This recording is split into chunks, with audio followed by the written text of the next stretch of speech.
Mirë se erdhët. Nëse ndonjëherë keni ndjesinë se bota po lëviz shumë shpejt dhe ndoshta në drejtimin e gabuar, nuk jeni të vetmit. Përkundrazi, shumë njerëz sot ndajnë një ndjenjë të thellë pasigurie, sikur rregullat me të cilat jemi rritur thjesht nuk vlen më.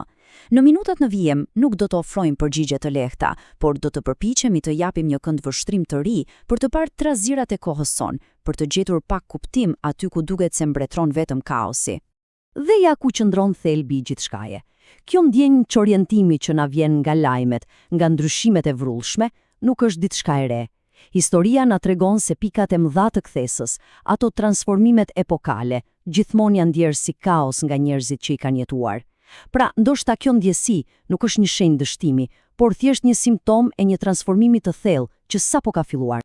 Dhe kur flasim për këtë tronditje, ja ku i kemi protagonistët kryesor: paqëndrueshmëria politike, pasiguria ekonomike, trazirat sociale dhe krizat mjedisore.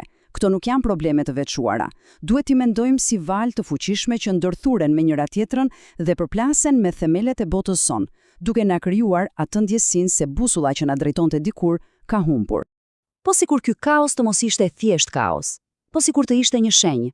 Historia na jep një mundësi të jashtëzakonshme për të parë përtej konfuzionit të përditshëm. Ajo na mëson se transformimet e mëdha rrallëherë janë të qeta apo padhimbje. Shpesh, shembja e asaj që është e vjetër është hapi i parë, hapi domosdoshëm për të ndërtuar diçka krejtësisht të re. Le të shohim pak disa modele nga e kaluara.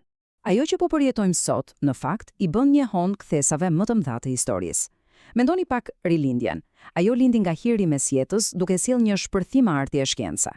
Ose revolucion industrial, sigurisht solli progres të paimagjinueshëm, por shkaktoi edhe vuajtje dhe konflikte masive.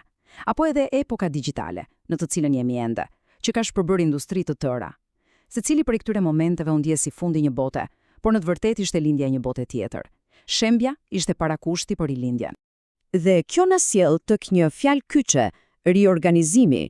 Ajo që ne perceptojmë si kaos, si fundin e një rregulli, mund të jetë në të vërtetë procesi i dhimbshëm por krijues, ku elementet e vjetër shpërbëhen për të rikombinuar në forma të reja më të përshtatshme për kohën. Pra, pyetja ndryshon. Ndoshta nuk po dëshmojmë thjesht një fund, por jemi në mes të një riorganizimi të thellë global. Mirë po, pyetja natyrshme është: pse tani? Pse gjithë kjo tronditje pikërisht në kohën tonë?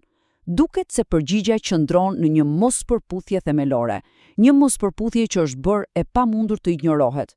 Problemet tona janë bërë globale, ndërsa mjetet tona për t'i zgjidhur kanë mbetur të ankoruara në një botë të vjetër, të fragmentuar. Ky është thelbi i tensionit që po jetojmë.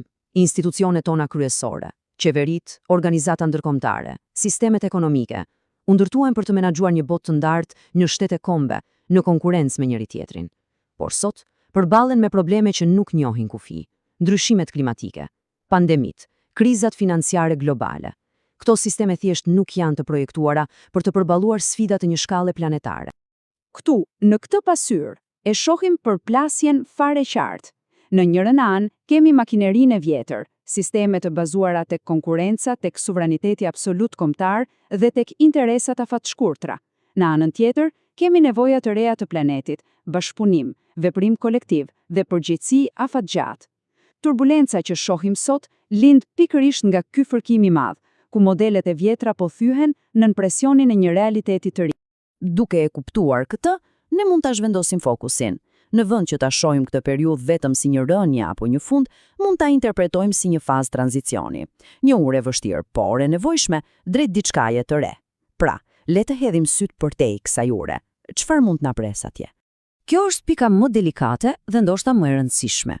Një rendiri global nuk do të thotë një botë gri ku të gjithë bëhen njësoj. Përkundrazi, imagjinoni një orkestër, çdo instrument ruan tingullin e tij unik, por të gjithë luajnë sipas të njëjtës partiturë për të krijuar një harmoni.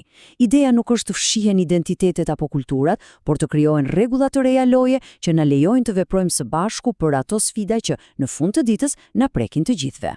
Dhe kështu gjithçka përmblidhet në një pyetje të vetme, një pyetje që na fton të reflektojmë thellë.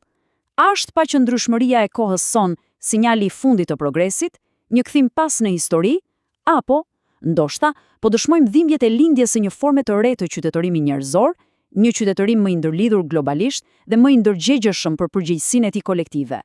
Përgjigjja nuk është ende e shkruar, ajo po shkruhet tani nga zgjedhjet që ne bëjmë çdo ditë.